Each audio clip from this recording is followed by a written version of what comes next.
Welcome, White Sox fans, to another edition of White Sox Daily Live. Here are your hosts, Ian Eskridge and Danny Miller. Well, hello, White Sox fans, and welcome to another edition of White Sox Daily Live. My name is Ian Eskridge. Here is my co-host, the Danny Miller. How you doing, Danny? To say that, not that it always hasn't been, but it is a pleasure to be here with you tonight. As we get further and further into this off season after what have been an absolutely, I don't know, for lack of better words, atrocious past two seasons.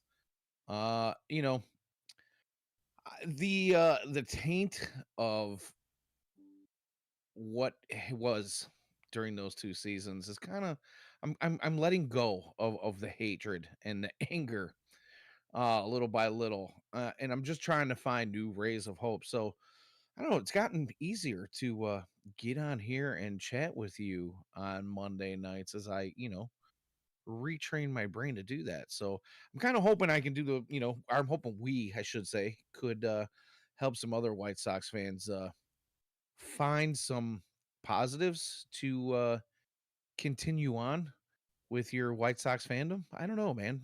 It's my only hope at this point right now. How you doing this evening, dude? What's going on in your world? I'm doing all right.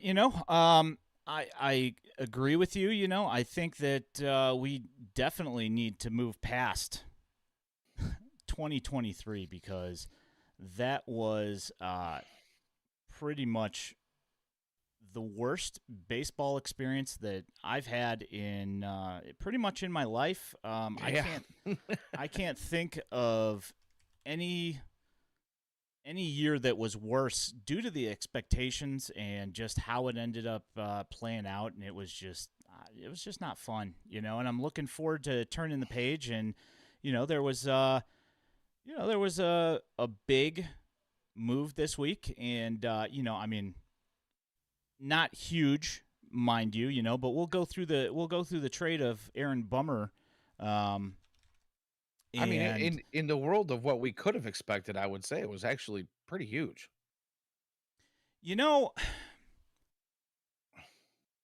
It was. I mean, when you really break it down, for what Aaron Bummer was going to do for the White Sox this coming year, and keeping the status quo of the roster going, if they did that, Aaron Bummer was not going to do a whole lot for White Sox fans except for frustrate them,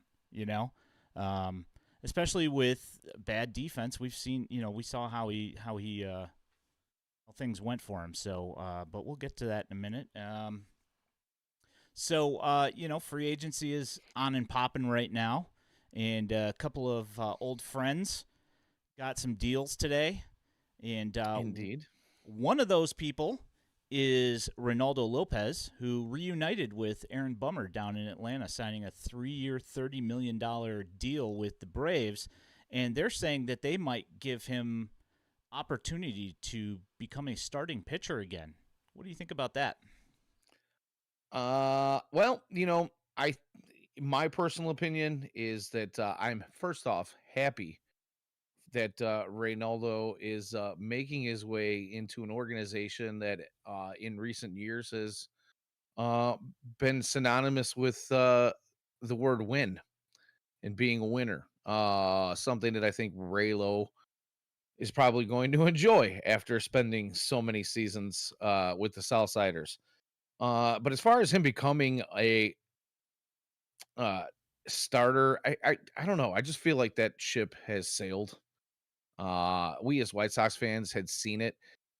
Maybe as a spot starter, you know, I can see that type of thing being, the case. As it kind of was thought that it might be had he stayed on the South Side, especially with the pitching staff that we've watched over the last couple of seasons. But, Raylo had found himself a pretty good position as a back of the bullpen pitcher, somebody who can be counted on in the right high leverage situations. I won't say all high leverage situations, but in the right high leverage situations. And I really don't know what Atlanta is planning on doing with him. They say there's that possibility, but obviously they have a coaching staff and an analytics team down there that might see something different than we've seen. So, good for him. But I personally don't see it. I don't really know. Uh, I honestly can't comment any further than the fact that I just have to go off of what I've seen here in a White Sox uniform, and my opinion is he's just better off as a guy who's going to get you a couple innings a week instead of you know 5 to 7 innings in a start. Yeah, I mean, so they made a couple of other moves as well, and so they picked up, obviously they picked up Bummer, but they also picked up Jackson Kowar, who was supposed to be a guy coming out of the University of Florida, and coming out with pedigree out of the University of Florida from just an absolute beast of a team that generated tons of major league talent, including Pete Alonso, who I'll bring up later in the stream, and also just a bunch of other pitchers, including Dane Dunning, among other pitchers. And they the Royals put him in a relief role, and kind of like how I feel about Aaron Bummer moving to Atlanta. I feel like the defense that's going to be behind him, and with the staff that works with them down there, I kind of see out of all three of these guys that just signed or got traded to Atlanta, I kind of see the arrow pointing up on all three of them. And I would not be shocked Agreed. to see all the stats for all these guys. Like Aaron Bummer's BABIP, and just like all this, these numbers that just all equated to a unpleasant experience watching him pitch in 2023. I kind of think that you're going to see for all of these guys, some of those things are going to kind of fade away a little bit. Yeah, I don't disagree, especially on the aforementioned Aaron Bummer. And like I said, we'll get a little bit more into that later in the show, but there's a good chance, a good possibility that he returns to the form that we had all hoped he would return in the last couple of seasons. So, time will tell. Yeah, we'll see. I mean, out of our hands now, we Right. don't have to we can just put blinders on and not pay attention. But that said, I would be kind of interested with Bannister coming around, like what the difference would be for a Ronaldo Lopez, what it would be for an Aaron Bummer, because he has he has the reputation of taking pitchers and taking what they do best and using it in situations where it's going to benefit the team the most. So I would be curious how that's going to work out, but then again, we get to watch it with all of our guys that are still here, and we just have to hope that things are going to work like they did in San Francisco, where he helped improve many pitchers to become the best that they could be, or at least the perceived as best as they could be. Gausman being one of the top guys, is getting Cy Young votes, and just became really nasty once he started throwing that slider so much. So yeah.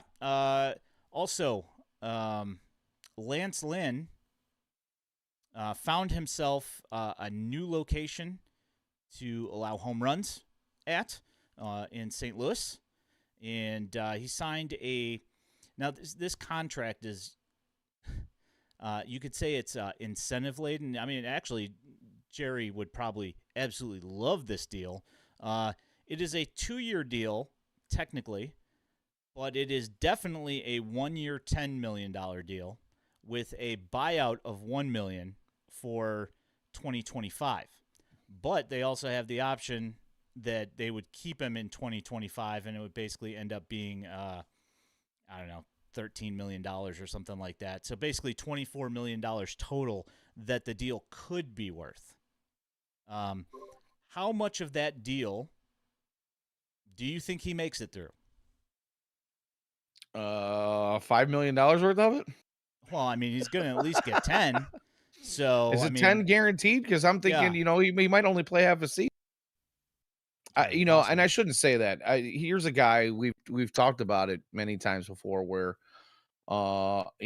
he's been known to go out and eat up a lot of innings. They didn't call him Tonka for nothing. He was built tough until, say, the last year and a half or in a White Sox uniform, where he kind of took a beating and he kind of threw a lot of pitches in short outings, and it was given up.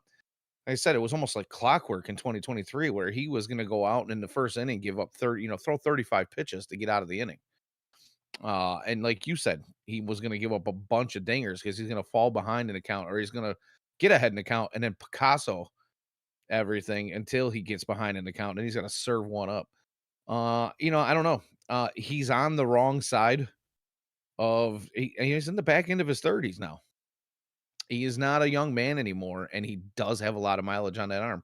So I would be shocked if he makes it through a full season next year.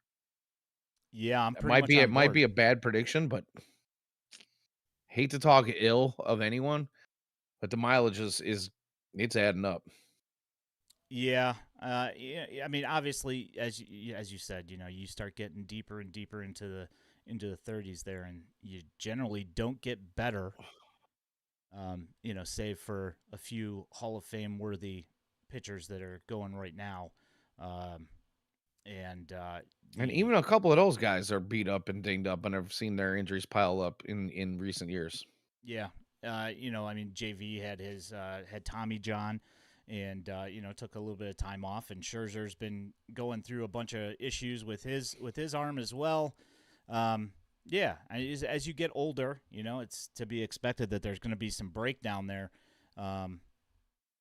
Just unfortunately, for Lance Lynn, it happened real quick, and we've had this conversation last season, that we wondered kind of how much the baseball classic kind of had something to do with him not being around the team and not going through and maximizing his pitchability, if you will, last year. And yeah, I don't know. We'll see what happens this year. We'll see if he can regain some of that, that stuff that we liked about watching him pitch. But I'm not entirely optimistic, personally. Right. Um, Looks as though our Facebook feed is cutting in and out. oh, really? It's one of our chatters has jumped in to let us know. Interesting. Listen, if you guys are on, Facebook, and it's going in and out, you can always jump onto the YouTube channel. Yep. White Sox Daily. Check us out there. Give us a like and a follow. Maybe things are going a little bit better there. We're also on our Twitch. live Twitch stream as well at Daily White Sox. Yeah, that's kind of odd because it's not telling me that it's having any issues whatsoever. But go figure. So the other interesting White Sox news, other than the trade, which we'll get to in a little bit. So Marcus Timms had a interview on 670 The Score, Inside the Clubhouse, I believe is the program that it was on. And he discussed his philosophy for hitting. And I don't know if you caught last week where he was asked a question about hitting, and he had kind of mentioned hit and run and getting on base and making contact and things like that. Did you happen to catch any of that stuff? I did. I caught a little bit of before when Marcus was on, and I kind of listened right up until they started talking about the Cubs stuff there and kind of shut it down. But yeah, well, some interesting stuff going on for sure. Yeah, I like the hit and run thing and that stuff. The contact stuff was kind of worrisome because if you remember last year's and TLR's time, um, there's I a mean, lot how of can I that. forget? How can I any mean, of it's us forget? such a good time. When I fondly look back on my life and remember those times. Um, Yeah, s- pain leaves scars, man. yeah. I am scarred. And that thing kind of worried me a little bit.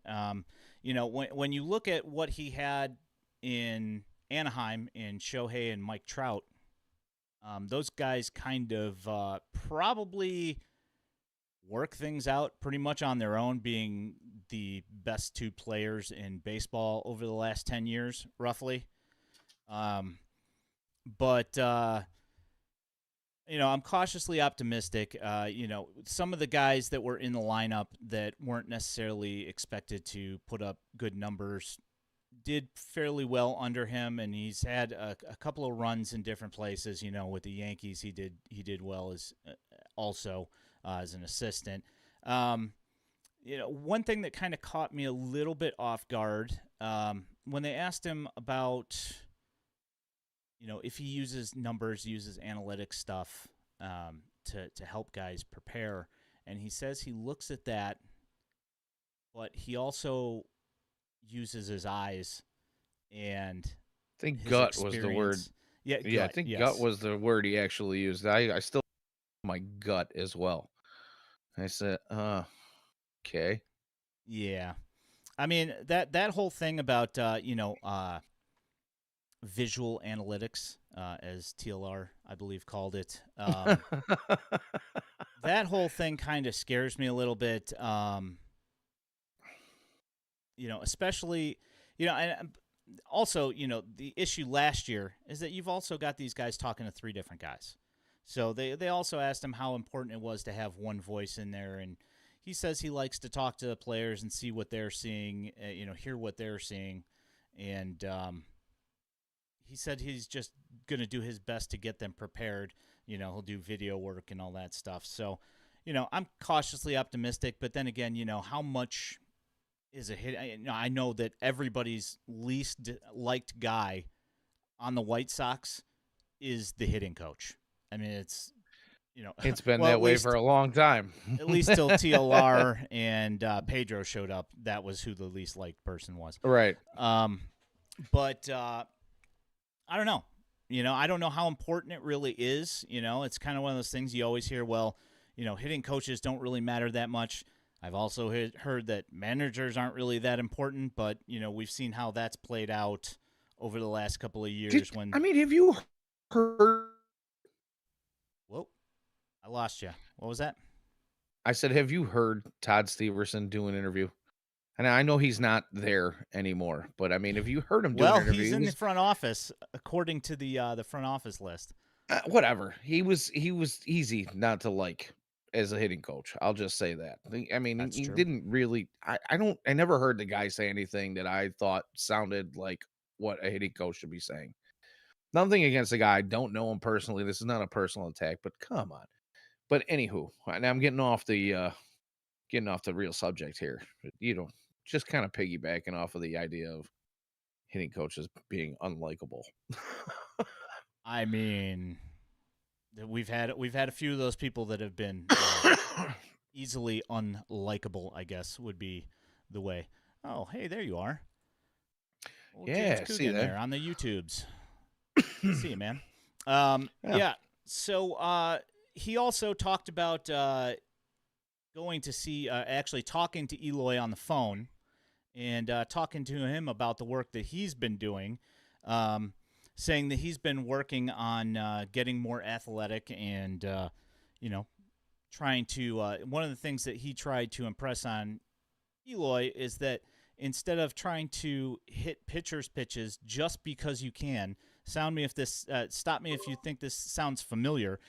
He's not to be chasing pitchers' pitches and hitting them just because he can, because he's got great bat to ball skills, but he's supposed to be punishing pitches that he can get to easily. Shocking news right there. I mean, it's just like, yeah, man. Like, I don't know who was talking to these guys and was telling them, anything that gets up there, just try and get on base, Like, you're a run producer. You're supposed to be doing damage. You should swing at the ball as such, instead of trying to swing at anything and just dribble a single, especially when you're telling me with those hamstrings that you should be legging out a single. Right. And I think it was Mike Esposito that was kind of conducting that interview at that particular moment. And, he says, like, basically it's been said that, you can't teach guys how to walk once they reach the MLB level. You either have it or you don't. And then he said, well, I've also heard that you can. And he was asking, Marcus what his thoughts were on that kind of philosophy. And Marcus kind of seemed to think that he can make guys like Eloy and Yoan be more selective, just because it's a strike and it's going to nip the zone and you can possibly put the ball in play doesn't mean that you have to. If you force pitchers to maybe miss on a few more of those, where they're trying to throw you that down and away junk that you think might nip the zone, but they might miss, you're going to see more pitches and you're going to get that one that catches the plate. It's not a difficult philosophy. It's one that we've been talking about around here. And I think pretty much every other blogger and podcaster and announcer out there has been talking about it. But it's also one that the White Sox seem just absolutely allergic to learning. That skill just, it befuddles me. That, yeah, I understand. These guys are professionals and they are taught to attack the strike zone. But, yeah, you can't always do that. Yeah, no. I like one of the things that part of the problem here is that when you look at a Luis Robert, when you look at Eloy Jimenez, when you look at those two guys, they can take, a terrible pitcher's pitch out to opposite field, and they can do damage on that.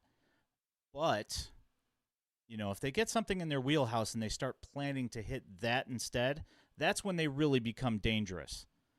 And I think part of the issue is that they kind of got a little too Eloy in particular got a little too complacent with taking what they were giving him and trying to drive the ball to the opposite field and get a single, as opposed to doing damage on a pitch, on a mistake pitch. It's like, right. You could watch the White Sox every game last year, and it's the amount of mistakes that they hit and hit hard, very, very small amount. Right. Which when we used to watch them, say in 2020 or even 2019, when a pitcher made a mistake, they made him pay. And it seemed like that kind of went by the wayside in 21, 22, and 23. So I don't know. I mean, there's still, it seems like there's a common denominator where those, philosophy changes seem to have happened and kind of snowballed. We won't mention his name. Maybe we'll see him run across our screen here. I don't know. Yeah. I mean, maybe. Let's see. I'll have to see if he's even here. I don't know if he if he dig him out tonight or not. Yeah. We dusted him. We're gonna dust him off. We haven't brought the old Tony Turkey Trot out in a while. No, we have not. And that might be, I reworked the whole scene, and he doesn't look like he's in here. So I'll have to import him and bring him in here. I have to send him an invite and bring him in. Yeah. So, let me see here. Chris Getz said that he flew down to the Dominican to see Eloy recently. He did. Said that he looks like he's in good shape. And He's like he's in the best shape of his life. added 15 pounds of muscle, no doubt. Yeah. And said that he looks good and said that he seems motivated. Now, personally, I kind of think he's on his way out the door. And this is one of the things I wanted to talk to you about tonight was who do you think is next out the door from the trade block? Eloy Jimenez. Sorry. Who do I think is next out the door? It's Eloy Jimenez. Because, and I'll tell you why. It goes back to what we've been talking a lot about over the last couple of weeks and a certain interview with a certain new addition to the White Sox front office in Josh Barfield when he sat down with Chuck and he told them that defense is going to be the main focus in the upcoming season, at least for 2024, if not much further beyond. But Eloy the last couple of seasons, after dealing with injury in 2022 and missing a good chunk of the season and coming back the second half and being a fairly productive DH and seemingly kind of falling into that role. And then we roll into 2023 and he's pissing and moaning about wanting to play the field and kind of seem to fall into that category of DH that, doesn't seem to do well unless he plays out in the field every now and again. I think those are all reasons that Eloy is going to get shipped out because he still has some value, right? He had a down year last year, whatever. He's had his share of injury problems, but the fact remains that defensively he is just not good. And that just does not fit the direction of this new White Sox. Yeah, which we, with the trade, is looks like he's already, Chris Getz is already working on reworking the roster here. Bozy 70 chimes in. It's like with Ozzie Guillen promoting small ball, Ozzie ball, which I guess loosely translated meant hit for power, a lot of it at least in 2008. Yeah, and they weren't slouches in 2005 either, No. The Ozzie ball thing translates to have players that are good, that can hit and hit the ball far. And when they don't hit it over the fence, at least hit it to the fence hard, So, right. Yeah, I mean, which is a philosophy that plays well in that particular stadium. When you're playing 81 of your 102 games in that stadium, it's probably not a bad idea to be fairly decent on the defensive side and hit some bombs. Yeah, seems to work it well for everybody else. It sure does. All right, so Aaron Bummer sent to Atlanta and returns 5 players. Now, personally, we will get into each individual player here. Indeed, we will. I'm going to tell you how I felt about the trade, and then I want you to tell me how you felt about the trade. Sure. Sounds like a plan. So the idea here from Getz is that he's trying to rework the roster to get better defense, get more athletic, and we know that the White Sox have some starting pitching woes. With sending out Giolito and Lynn and Clevenger opting out, not knowing what you're getting from Michael Kopech, from game to game or from day to day, really. Inning to inning. Yeah, and knowing whether or not he's going to be a reliever or not. You've got then you got Dylan Cease, which, everybody and their grandmother is talking about Dylan Cease get traded right now, and everybody's, trying to figure out, how many top 100 prospects can we get? oh, can we get Kobe Mayo? Can we get Heston Kjerstad? Can we get Samuel Basayo? I mean, it's like everybody's coming up with their wish lists about what they want for Dylan Cease, and is just kind of everybody knows that Jerry's not going to want to spend the big money to re-sign him. Plus, Right. he also had a down year last year compared to the year before, Cy Cease. So pretty much everybody's just kind of thought it as a foregone conclusion that he's going to be gone. So you know that the White Sox need more starting pitching. Okay? So Chris Getz goes out and makes this trade, and he takes care of two things with one trade.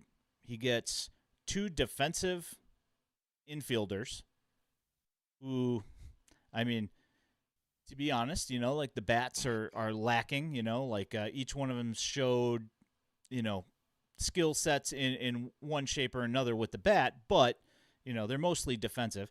Then you get Mike Soroka and Jared Schuster, and then you get a flyer out of the U of I, ninth round draft pick, Riley Gowans, who's from Libertyville, who's got some nasty stuff.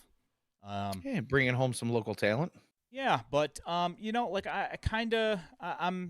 with the trade.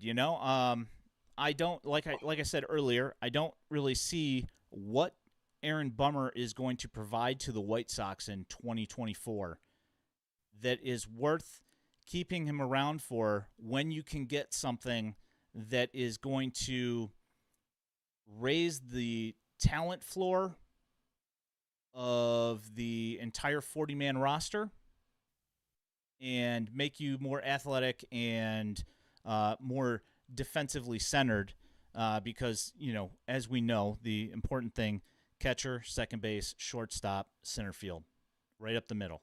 If any one of those four spots is weak, the defense is going to be weak, and right. As we've watched for years now, either one position or the other, or 3 out of 4, 2 out of 4 have been less than ideal defensively, and most of the time less than ideal offensively as well. But I was just gonna say, thank you for adding that in. Yeah, I mean that is what it is. But so how do you feel about the 5-for-1 Aaron Bummer deal? You know what? I'm gonna play a little devil's advocate here. I'm gonna start off by saying I don't hate the deal, but I'm gonna poo-poo on it a little bit, just for a moment, if you will.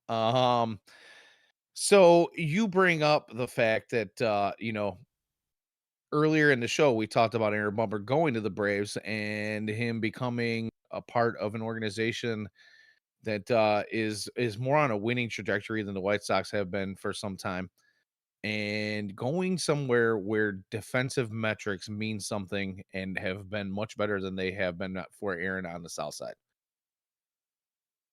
You say you don't see what Aaron Bummer could possibly do for the White Sox in 2023, I'm sorry, 2024, which, okay, I agree with that. This team isn't going anywhere. But when you speak of raising the defensive floor with the players that they're getting in return, not a difficult thing to do for this White Sox team, number one.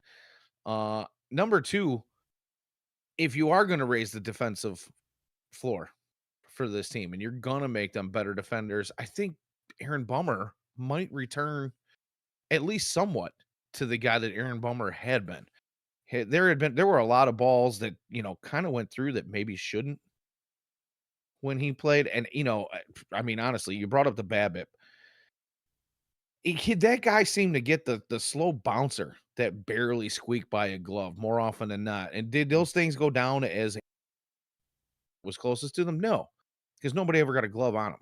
Yep. But put the right player in there, put the right positioning with the right coaching staff, putting those guys out in the right spots, might change that. And that BABIP number turns into, or I should say his ERA and his pitching metrics, his peripherals become much more close to what they should be when you look at the BABIP numbers. And when he's getting BABIP to death, you got to think that this guy can't be that unlucky all the time forever, right? Well, I mean, at least for 2 years in a row. I mean, the guy's whip Well, was 1.5 for the last, at least for the last 2 seasons. So, I mean, you can attribute that to, obviously, to defense. You know, the fact that, like you said, guys weren't getting to these dribblers that are going through the infield. But and that's the thing. The balls are not. He's not giving up a ton of hard hit balls. He no, gives up a crap load of soft contact, and yeah, it- most teams would tell you that's what you want out of a reliever. You want a guy who's going to keep the ball down, out of the air, in the infield. And the White Sox defensive positioning has been putrid. One, and even when the positioning is right, you can't get a guy to get a glove on it or make a throw. yeah, It's horrendous, and I think that he was the beneficiary of some really bad baseball behind him. So yeah, 100%. this is and I say, like I said, I don't hate on this trade at all, and I do believe that they did bring in some players that could help this team defensively. Like you say, though, the offense just isn't there for most of these guys. Yeah, We've seen a quite a bit of Nicky Lopez at the major league level, and guys, he's a Mendoza line type of hitter, or just above maybe. But the other issue I have with this is the big name that a lot of people are talking about on the arm side of that deal, and everybody's like Mike Soroka this and Mike Soroka that. Mike Soroka was a stud when he came up with the Braves 4 or 5 years ago. yeah, He went through a couple of busted Achilles, not unlike somebody we know in the White Sox organization who is now in Jake Berger. But my big question on Soroka right now is Mike Soroka comes up, he pitches a good chunk of last season, and then gets shut down in September. For not entirely accurate. We'll get to that though. okay, well, he pitched some. We'll Yeah, say no, that. he definitely did. I think he pitched like 60 innings or something in Yeah, okay, Atlanta. it wasn't 200, but Nope. he pitched a little bit and ended up getting shut down for forearm inflammation and discomfort. And he went for, some MRIs on that, and it revealed no tears. And, of course, in what I would call true White Sox fashion, the Braves said, well, it doesn't require surgery. It's just rest and relaxation and time off. And he should, throw some ice on it, rub some dirt on it. Rub It'll be some fine. dirt on it. But I have to ask you, in the last, I don't know, 10 years or so, anytime you heard a pitcher with forearm inflammation in their throwing arm and tightness and tenderness, how often, even when there's no tear found, how often does it eventually result in a season ending and 12 to 18 month rehab when they go through a Tommy John surgery? Sure, there are exceptions to the rule, but I want to point out those are exceptions. The large majority of the time, those guys are going to miss a, a good chunk of time. Yeah, I mean, yes, it's definitely something to keep an eye on. But you could also point to the fact that he hadn't pitched in 2.5 years, and it shouldn't really be a surprise that he's going to deal with some soreness and some inflammation. They said that it wasn't, it didn't appear indicative of him needing Tommy John. I mean, take what you will. I mean, I it's have to 5 for trust the 1. experts on that, I guess, but Yeah. I mean, like I said, I don't have the medicals, so I can't particularly say. Right. But what I can say is that what I saw from him, he did struggle in Major League Baseball. But when he went and pitched in AAA, he clearly outclassed the guys there, and I think it's going to be one of those things where, as he works himself into it, that he's going to, hopefully ascend here, and you're going to be looking at old Mike Soroka before the double Achilles injury. But I would be there's no way of thrilled knowing if that were the case. Yeah, of course.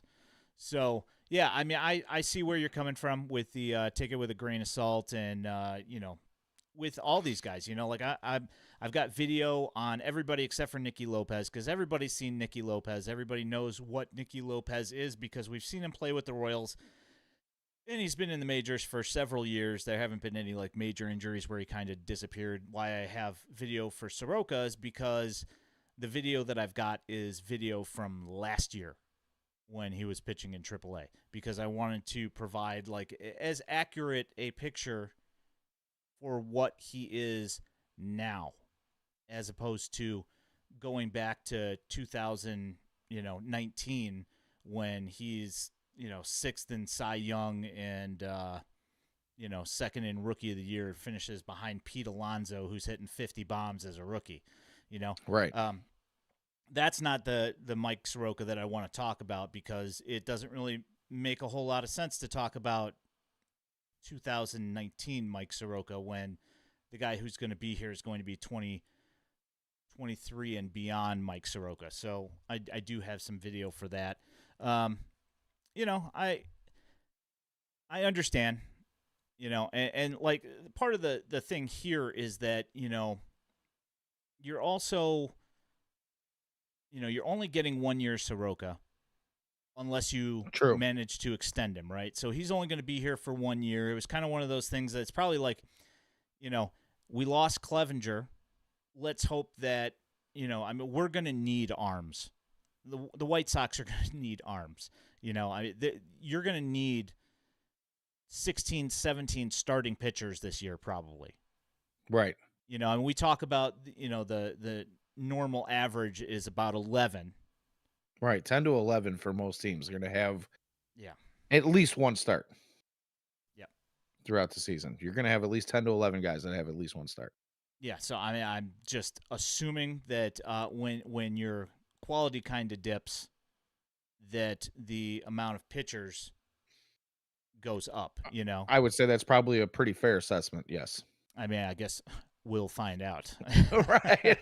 I mean, the way things are going with the South Side right now, you never know. It could be 23. It could be that, they're just ready to pack it in, and we're going to see a bunch of garbage, and they don't really care if they get 4 innings and get shellacked. We're going to go 7 innings and get shellacked. And we'll see the same 7 or 8 guys throughout the course of the season. I don't really know. And it just getting back to, me poo-pooing on the trade. Like I said, I don't hate it. Anytime you can get 5 players for one bullpen pitcher who, yes, potentially could be a guy, Yeah. but hasn't been for a few years, you're getting 5 for 1. You can't be mad about that. And I will say that you can color me shocked that Chris Getz in the first 2 months of his tenure as GM was able to do such a thing. And I don't know if he had any other help within that front office to make that happen. I'm sure he did. Yeah. He did bring in a handful of people with some pretty good connections in some places around the league that they knew other people. Probably a good chance that there were some other voices in on this, but either way, they got it done. So, Yeah. like I said, I don't want to sound like I'm fully hating on this thing. I just No, wanted to play a little devil's advocate. I want to throw some things around out there. Hey, We're here for. Let's discuss. We are here to discuss. We are here to bring out the positives and the negatives of this thing, because I'm not going to sit here and blow smoke, that this, that we just traded for 5 potential all-stars here, like that's not what I'm doing. Bosey's comment is hilarious. Yeah, I read the deal like it was making a trade in a PlayStation 1 MLB game, and you just keep adding players to a trade until the game has to accept because it ran out of memory to keep it going. I mean, either that or the that MLB trade maker thing, that I forget what it's called, but that trade website that you just sit there and it calculates with the grades or whatever. Yeah. I mean, I mean, you could look at it that way, but I mean, I will say this, if that's the case, that's what you did there. I think that when you add in Jared Schuster into the deal, that's where it kind of moves a little bit.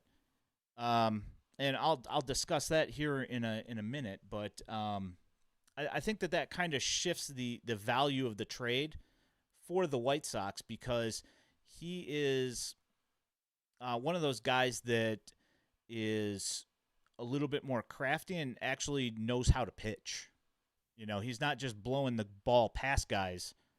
And if he's doing that, it's because of, his deception when he throws the ball, because of his pitch mix, because of movement. I mean, they're Right. and he's also a lefty, so that helps things out a lot as well. I'll Lefty get through pitcher? Yeah. What is that? What? Yeah. What? So maybe the first start this year won't be by like a Tanner Banks, or like just some rando guy that we're not used to seeing around that just happens to be like some free agent pickup. 190 starts between left. What was that? I think that was the number, right? 190, 150 something like that. It was something starts without a left-handed absolutely starter. insane. I mean, that for a major league franchise to go that long between left-handed starts is absurd. All while trying to force feed us that we were in our window of contention. Eesh. Yeah, that whole thing. I'm just saying, how do you spoon feed that to the fan base that's going, wait a minute, where's our lefty starters? I don't know. Take a look at, 95% of the playoff teams over the last decade and tell me how many of them have no left-handed starters. It's far and few between. I'll say that. I mean, I know that. I mean, left-handed starters are harder to find. Of course they are are. good. Because the percentages are. But you should have at least one to throw off. To change things up if you're doing a 4-game set in some cases against some of these teams, and you're going to throw 4 back-to-back right-handers, and 3 of those 4 right-handers, their top 3 pitches are all fastballs. In Lance Lynn's case, every pitch he has in his arsenal is a fastball, or at least any effective one. Worked well against Houston. Sure did. Oof. Yeah, anywho, again, getting off the topic here, but Yeah. I mean, come on.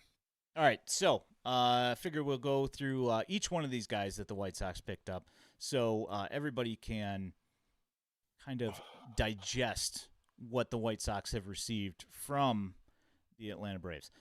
First guy up, Nicky Lopez. No video because everybody's seen him play against the White Sox for, I don't know, like 6 years, something like that. Naperville Central's own Nicky Lopez. More local talent coming home. Yeah, I mean, so more or less what you're looking at with Nicky Lopez, unless you go to 2021, where he slashed 300, 365, 378, had a 744 OPS.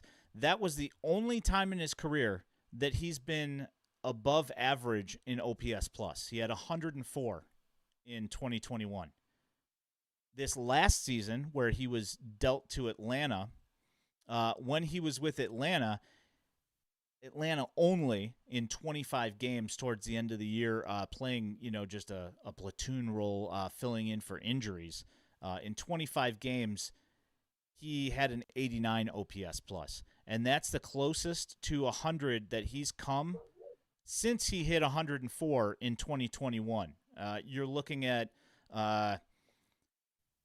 2019, a 58, 2020, a 51, 2022, a 58.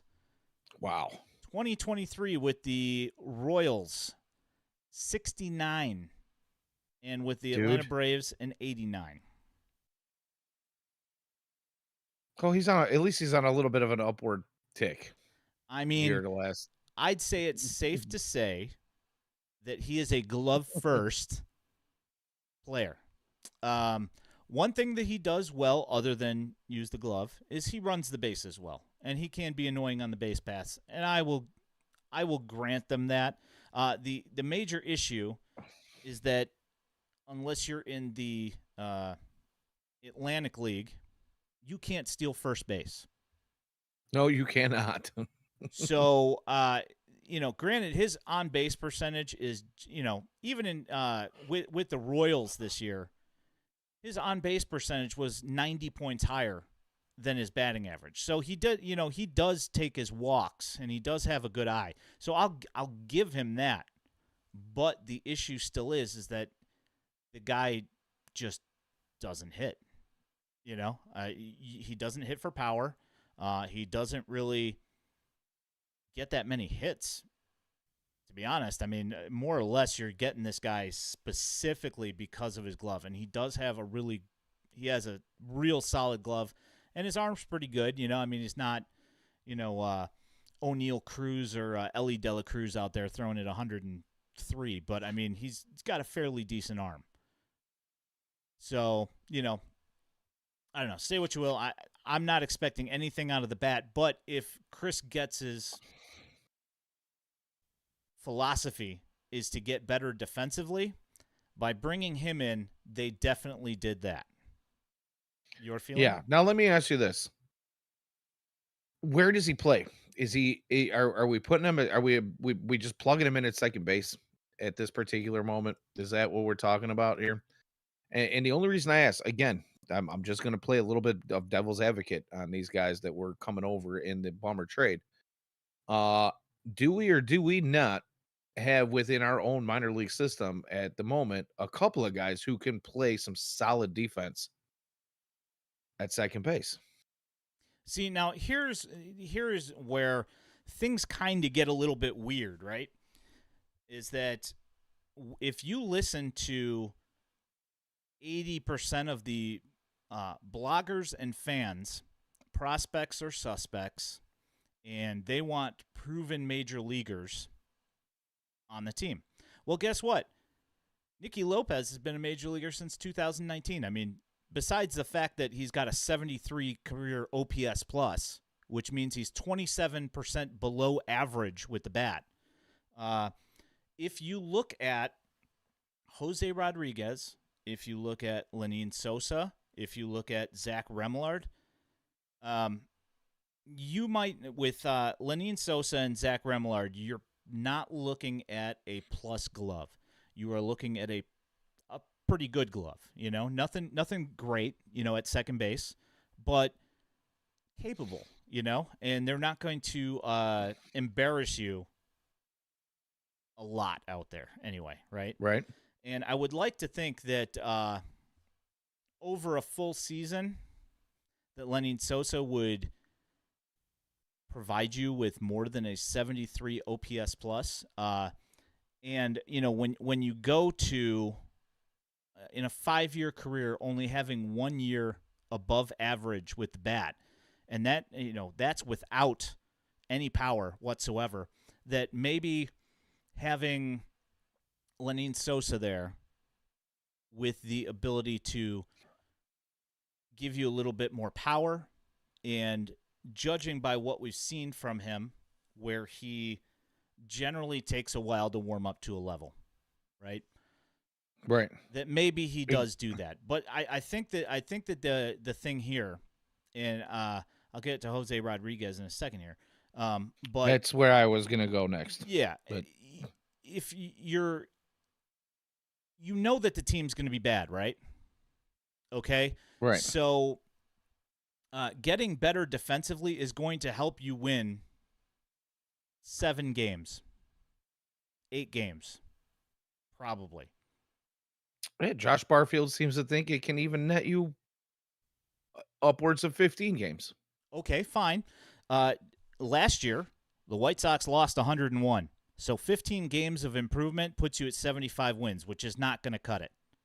Right, exactly. So my point here is that we know that the pitchers are going to take their lumps, and if you trade Dylan Cease, that you're taking even more lumps because you've got less of a high upside guy that's going to be taking 30 starts out of the year.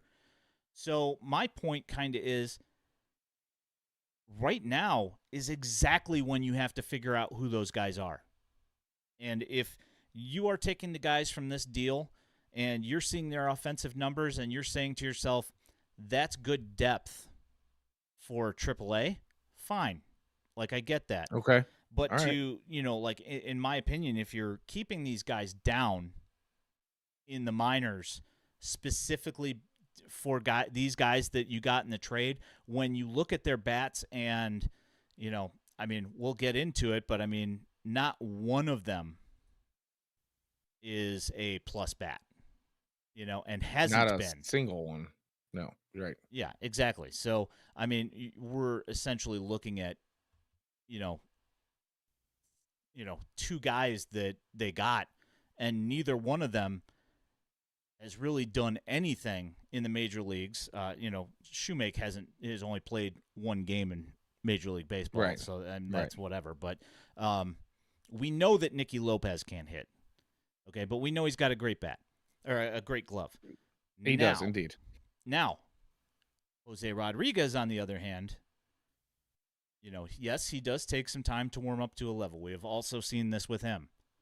However, what we've also seen from him is, if you go back into at Daily White Sox Twitter, where you can find pretty much almost any White Sox minor league highlight you want to find. The only place you're going to find as many as you will is the most comprehensive video coverage of the White Sox minor league system. Yes. You will see plays by Jose Rodriguez, specifically at second base last year, because they played him there a lot last year, because he was, playing with Colson Montgomery at points and, later on in the season. And, they're trying to get him more time at second base because they know they need a second baseman. So, but you watch him, he's flying all over the place, making diving stops, making great throws to first base, and he can provide you power. I was going to say, he's got that 20 home run potential, 20 home run kind of pop. Yeah, and I just feel that, I had this, I mentioned this to Beefloaf on Twitter the other day, that I feel that Jose Rodriguez in particular is being undervalued because he's from the White Sox system. It's like most of the time, people fall in love with their own prospects. I feel like White Sox fans are so jaded and so angered by the failure of this rebuild that they refuse to accept that possibly one of the prospects in the minor league system, other than Colson Montgomery, could be a guy. Brian Ramos could be a guy, Right. And right. There's no way that Kenny or Rick during their regime hit on anyone.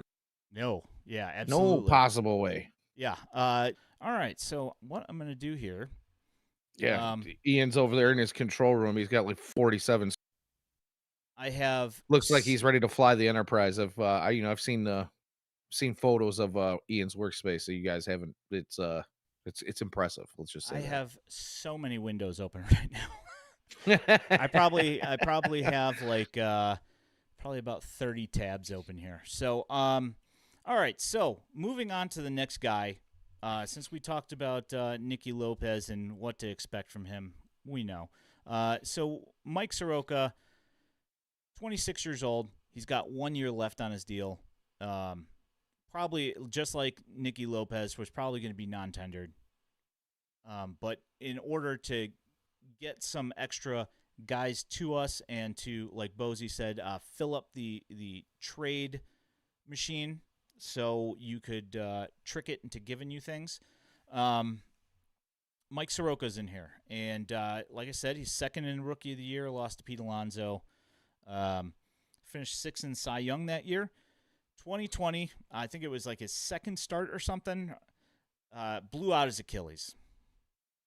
And, he got healthy-ish, ruptured it again, set him back a while. So yeah, that's tough. 2.5 years later, Mike Soroka makes his way back last year after missing 21 and 22.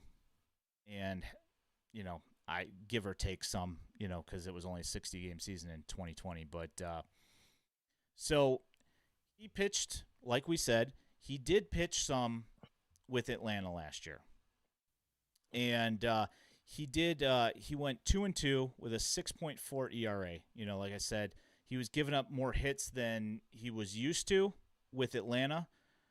His WHIP was a 1.48 with Atlanta, which actually, when you talk about that, he probably would have been one of the better pitchers on the White Sox last year. Yeah, I was just about to say. Yeah, so he threw 32 innings last year, 29 strikeouts, which is not, great for him, but it's still won an inning, which you could live with that, knowing that he's building back. But he did throw 17 starts for Gwinnett last year. I'm pretty sure they were all for His Gwinnett. Stripers. Yes, the Gwinnett Stripers. And he had a 1.07 WHIP in that time. He had 92 strikeouts in 87 innings. And stats, the video that I'm going to bring up right here is going to show some of his arsenal so you can see what his pitches look like right now. And it happens to be against the Charlotte Knights. And in this particular game, he threw a 7-inning shutout, complete game, because it was half of a doubleheader. He allowed 3 hits, and he struck out 8. So I'm going to go ahead and move let's over see to this. that. There we are. All right. So let's go ahead and fire that up. Make sure I got the audio Check it on. out. I do. All right, here we go. And he gets a huge strikeout, 94 on the outer third. 3 strikeouts. There's a strikeout. Good breaking ball. That was filthy. Yep. Comes back with the fastball, not messing around. 94 right by the swing of Nesralone after a terrific outing against Jacksonville.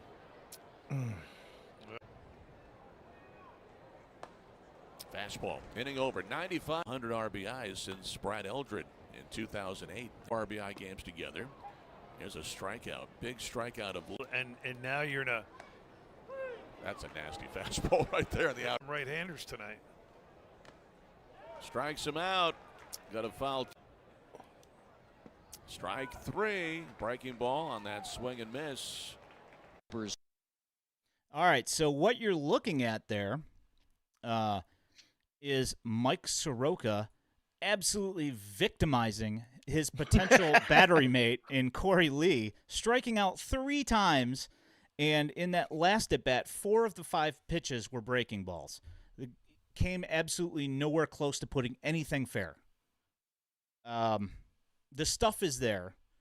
And that start, I believe, was on August 12th, I think. And I think he made, let me go look here. He made, let's see, 1, 2, 3, 4 more starts. 3 more for Gwinnett and then 1 for Atlanta. And the one in Atlanta did not go so hot versus the Cardinals. He only pitched 3 innings and gave up 5 runs. But I think his arm was probably gassed at that point. So that's not really all that shocking, right? Right. But as you can see from the video, the breaking balls are sharp, and the velocity's there. He's hitting like 96 miles an hour. So, physically. Yeah, you take that 96, unless your name's Garrett Crochet. Yeah, well, I mean, it's the same thing with, Zach Birdie. When it's Right. 96, if it's going to be straight, it's not going to work as well 96, Nah, it's gonna go 196 off the bat. Something like that. So the pitch shapes look good,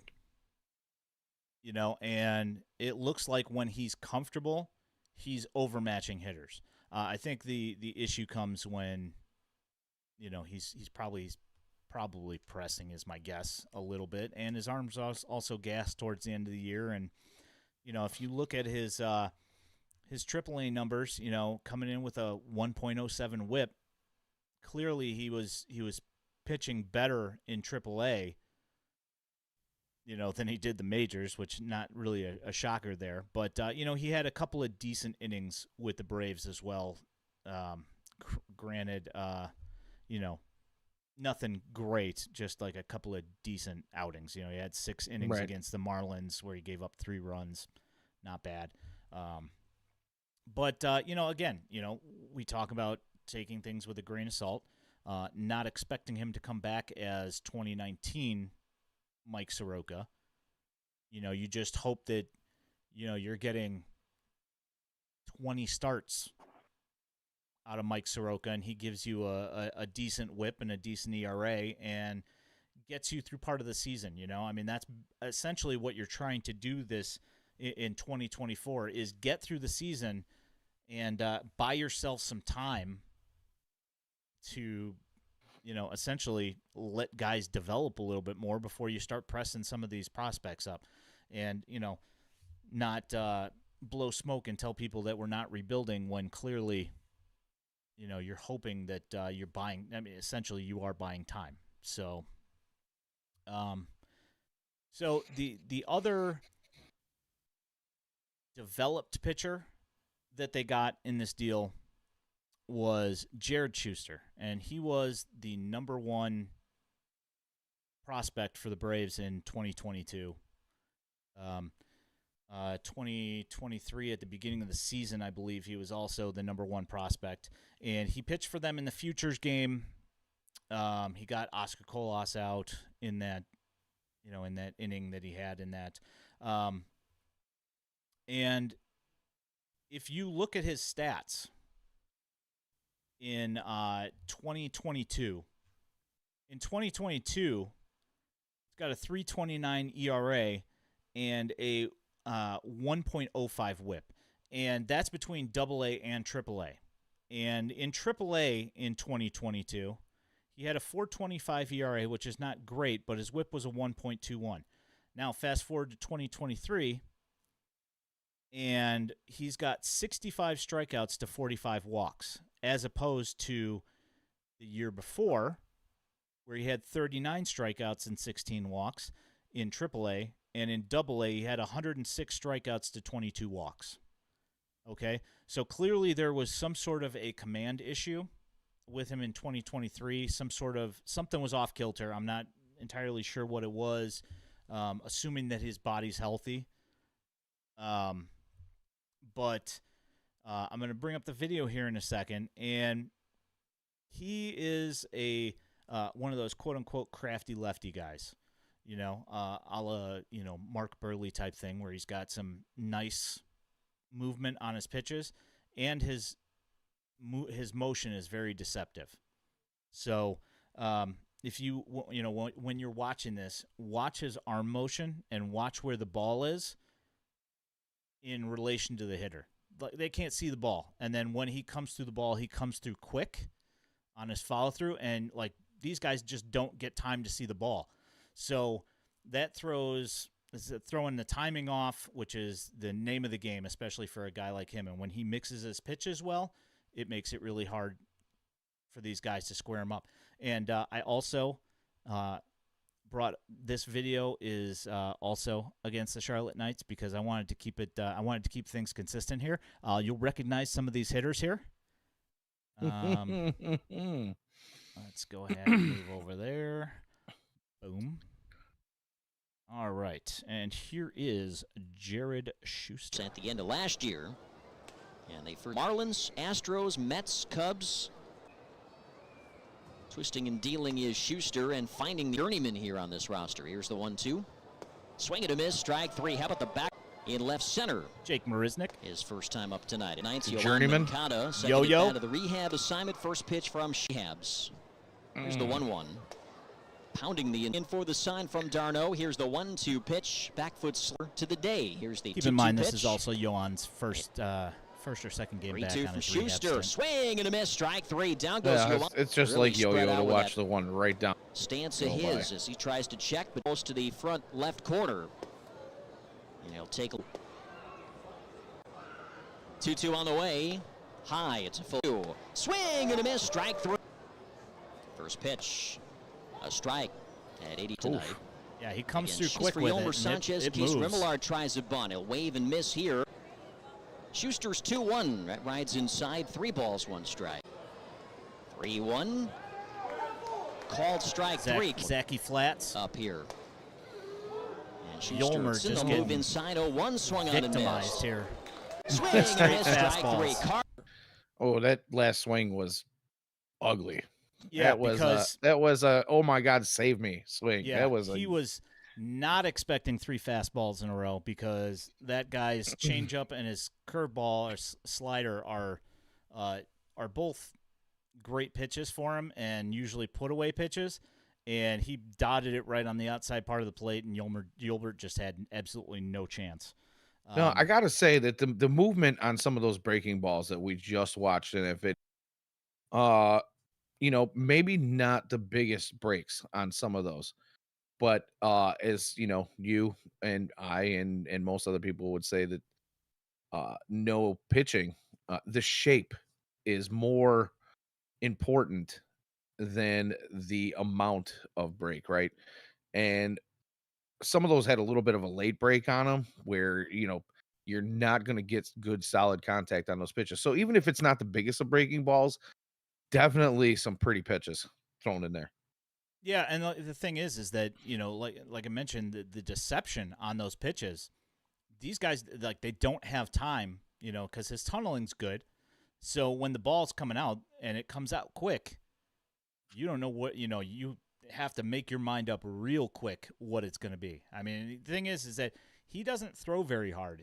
I think all of his fastballs were coming in at like 91 on the dot, 91.2, 91.3. I mean, it wasn't anything above 91 that I saw in the entire in that entire outing. And it's just with the mix of his pitches and with his deception, these people just have a hard time picking it up. So he could end up being one of those guys that sneaks his way into the starting rotation and is productive, But the thing that they're going to have to do is they're going to have to cut down on those walks, because walks for him are deadly, because if he has to leave something over the middle, it's not going to work out as well as, you would hope, I would imagine. Yeah, no. All right, so next guy on the list, Braden Shoemake, was the number 1 pick in 2019 out of Texas A&M for the Braves. If you look at his college stats for Texas A&M, they're real good. Oh yeah. It's 320, average 328, 325, 313 in 3 years. Slugging of 529, 450, and 474. With on-base percentage of 374, 395, and 374. So he's putting up, 900 900 OPSs at Texas A&M. So not to mention the defense that this guy plays. But anyways, we'll probably get into that. Yeah. Well, you'll certainly get into that. He's hitting not a ton of home runs in college, but he's hitting some, which is carried through. He's still hitting some home runs. It's going to be like one of those guys where he's going to hit probably in a full season in the majors. He'd probably run into 15. Not anything worth writing home about. The issue is that no, but on this White Sox team, that would be like third best on the team at last year. That's so sad. So the issue is with Braden Shoemake is that since he's come into pro ball, where he did well in 2019 in A ball, go ahead and bring that up right here. You know what? I'm going to ask you to throw up a logo for me while you go over those numbers. Yeah, sure thing. I do have some of those numbers in front of me, so I won't miss anything. And I will be back momentarily. There we go. Just so our listeners know that it's not. It's all right. That's right now. It's good enough. Yeah. Coffee's running through me here. Gotcha. In A ball in 2019, Braden Shoemake hit 300, 371, 425. Had a 796 OPS. The issue is that he got bumped to Double-A in that season. And in that season, he only played in 14 games there, but he slashed 217, 288, 217. Good for a 505 OPS. The All their issue is that in Double-A the next season in 2021, after his year off for the lockdown year, he came back and hit 228, 271, 401. Good for 672 OPS. So you're hoping that that he would progress. Well, they bumped him to AAA in 2022 due to age and just the glove's really good. So you're not gonna hold him back if you feel like he's making some sort of a progression in his hitting.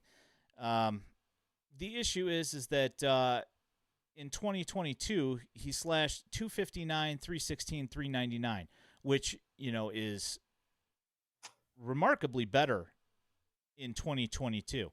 But in 2023 he regressed down to 234, 298, 407, and he did walk a little bit more.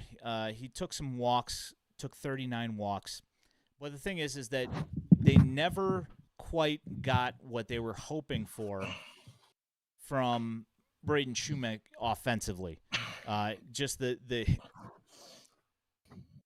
bat just never took off, and the numbers are nowhere close. Are you back, Danny? I am back indeed. All right. So the numbers with the bat just never caught up to the glove like they had hoped. He was always a stud with the glove in college. The thing is that in college he was hitting. Now in Double-A and Triple-A, just the numbers have not gotten there, and he hasn't hit well enough to get promoted. And he finally did play in one game this year with the Atlanta Braves, and it was in May, and he went 0 for 4. I've got some video of that here. Go ahead and bring up some of this stuff. Here's the Braden Shoemaker video. And just in case you were wondering, ball to right field. Gentry back onto the Jalen Hurts and turns Devontae around Smith the wall, did and just it's enough gone. to secure me the win. More runs than hits in this contest. Shoemaker swings, hits a high fly ball. I was very Hooking worried. towards the foul pole. Shoemaker's left the yard again. Interesting catcher squat from Brantley. Shoemaker clubs this out to right field. Forget it. This one is way gone. Braden Shoemaker tees off. 2 ERA. Ground ball, backhand Shoemaker throws, fades away. Oh my! Jay forgot. Oh my! Hard ground Oh ball my. up the middle, diving to his left. Play made, a throw from the knee by the second baseman, and the out. Base with one out.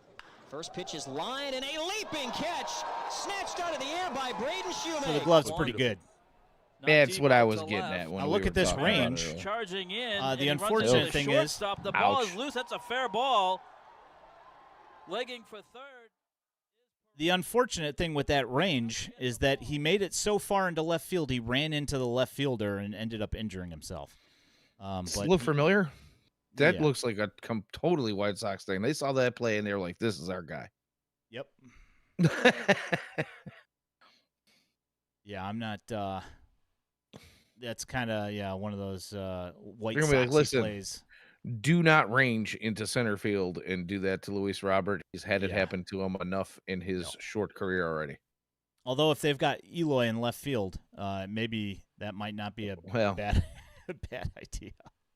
I mean, Eloy, if they're going to put Eloy in left field, they're picking dandelions. Yeah. Just throw your glove on top of your head, dude. And, you can come in and swing the bat a little bit later. Yep. So this is a nice play that he makes here. Unfortunately, he can't get the transfer out of the glove, but nice stop. I mean, that would have been a Aaron Bummer special right there. Indeed. Yeah, you saw him strike out in his first at bat. He ground out to the catcher, grounded out to the first baseman. Real nice play on that low liner right there. That's a very hard play to make. And then he lines out to left field. That is his final at bat in that game, and he ends up coming in the next day as a defensive replacement in the ninth inning, and then got sent back down. So he made, it is the proverbial cup of coffee. Literally stayed there long enough to have, a cup of coffee and a bite, and then went back down to Gwinnett. Hey, some coffee. We'll talk. Yeah, so great glove, really good base runner, but just the bat is just not, it's not anything to write home about.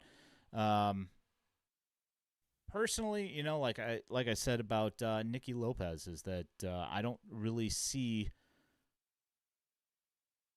that we wouldn't have somebody who could hit 230 in the majors. I kind of feel like we have that guy with a little bit more power, but the glove is good.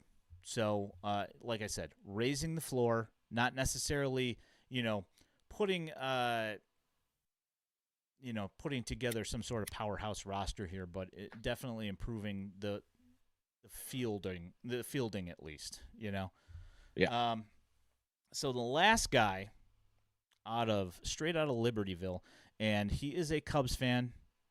I did happen upon his Twitter, and there's a picture of Wrigley Field on the top banner, which gonna have to change. Whatever. That guy. But ninth rounder definitely. out of the U of I, Riley Gowans, right-handed pitcher, big dude. I think he's like 6'5", or 6'4", something like that. Big dude. 96, 95 mile an hour fastball. Nice slider, nice changeup. And usually, from what I saw, about 82, 81 on the changeup and on the slider. So you get some nice, some nice velo variation there. That said, he's fresh out of college, Right. and he throws out of the stretch all the time, from what I've seen here. So my guess is that they wanted to simplify his delivery and have him going from a stretch, and I would assume that they probably kind of have him pegged as in a reliever role. Yeah, I would guess so too. Most guys you see throw strictly out of the stretch. It's because it's a mechanics thing. Yep. If they get too long in their delivery, they get a little wonky. So yeah, and that usually does translate to being a reliever. I did notice that he does throw a 4-seam and a 2-seam, and the 2-seam, I've seen it get just in the very small sample size here that I've seen it go a couple inches arm side to like a foot arm side. So it's got some pretty nasty movement on it, and not a whole lot of solid contact on him in the game that I saw. But then again, small sample size song. So I'll go ahead and play this here. Riley Gowans. 0-2 pitch taken right down the middle. Strike 3 called. 6 runs batted in since then. And a big swing and a miss here. It is now an 0 to business. Alcantara in the box. He'll foul the first pitch off. He had 0-2 pitch is taken. Strike 3 called. Off any player under contract with the Sox. Majors, I think, might have gone 450 feet. It hit some refining in zone. 1-1 down and away. A number of professionals here as Feliz fouls this one off. And 2-2 pitch is strike 3 called. Caught stealing second. Bullet. Yeah. Third man caught by Godman this year. His home run on Tuesday night, and he'll take a strike here. 2 for his first 13 in affiliated baseball. He'll take 36 pitches, and he'll get a strikeout here as Tucker chases a break far from Truist. He'll foul this one off. Soccer 2. 0-2 is taken inside for a ball. That's close. And the pitch is waved at and missed. And he gets a huge strike. Yeah, so that's Riley Gowans. Like I said, probably reliever. Probably not going to start. He did start that particular game, but the other one was in relief in A-ball. So, again, this is you take these things with a grain of salt. We'll see what it does for the White Sox roster. I mean, how much worse than 101 losses can you get? So I don't know as if they necessarily really made the team, results-wise anyway, that much worse. So, right. And when you hear that Oh, I mean, not here. It was said that basically it was almost as if they were warning the White Sox fandom as a whole that hey, we're probably not going to be anywhere near as close in payroll as we have been the last 2 seasons. Yeah, We've been forewarned. And Yeah. probably a good thing, by the way. There's really no point, honestly, in spending that kind of money right now because there are so many holes in the team, any type of contender in the division even. It would just be pointless to spend that kind of money. There's just I don't know that there's any way to fill every hole with every guy that fills a hole is not going to be a guy that was probably going to play in the MLB on many other teams. Yeah, if you're looking for players of consequence, that's not what we're dealing with here. No, you're probably going to see some guys that would be on a play team somewhere else in the majors if they were not here on the South Side. Yeah, I will see what the results end up being. I mean, who knows? Could be like you say, it can't get much worse. Yeah, I mean, at least a solid defensive infield and outfield would at least give us something that we're not like banging our heads against the wall about, Right. Well, what's the old saying? You're going to win 60 and lose 60, and what you do with the 40 in between is makes you or breaks you. Looking at the White Sox record last year, they they lost pretty much all 40. All 41 of the 42. Yep. Ugly. Yeah. All right. Well, you have anything else for the rest of the week? No. I think we've covered all the news pretty well here. I don't want to beat any horses dead this week, so I'm good, man. Yeah, I mean, hope that everybody that watched and will listen on the podcast, hope that this gives you a little bit of, a basis of knowledge to base your feelings on the trade, despite the fact that we know that you're probably angry and very sad that Aaron Bummer is gone. We at least want to give you some, a little bit of comfort here, knowing that there's at least some return. Although, right. That's me being sarcastic because nobody's missing. Not many people are missing Aaron Bummer being gone. No. Anywho. No, not at all. I would like to say thank you to all our. I did see a few new names checking in with us. If you're still here, or if you are listening in podcast form later on, thanks for checking in with us. I do appreciate that. A few of those names I actually happen to know personally, and I will buy you a beer next time I see you. Yay. All right. Well, at Daily White Sox on Twitter, you can find all of our minor league highlights. Basically any news about the White Sox, more or less. My name is Ian Eskridge at iEskridge on Twitter.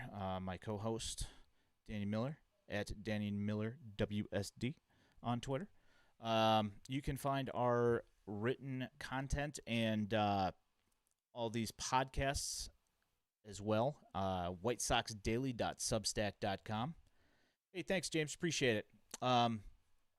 Also, you can also find this podcast and listen to it on anywhere that you get your podcasts. We have a YouTube channel. We broadcast also for probably the second full time on our Facebook page tonight as well, so you could watch it there if you feel so inclined. Thank you so much for coming in and hanging out and watching and listening. And if you are listening to the podcast at a later date, we appreciate you. You guys have a great week, and we will catch up with you guys after Turkey Day. Happy Thanksgiving, and we will talk to you guys later. Thanks. Have a great night.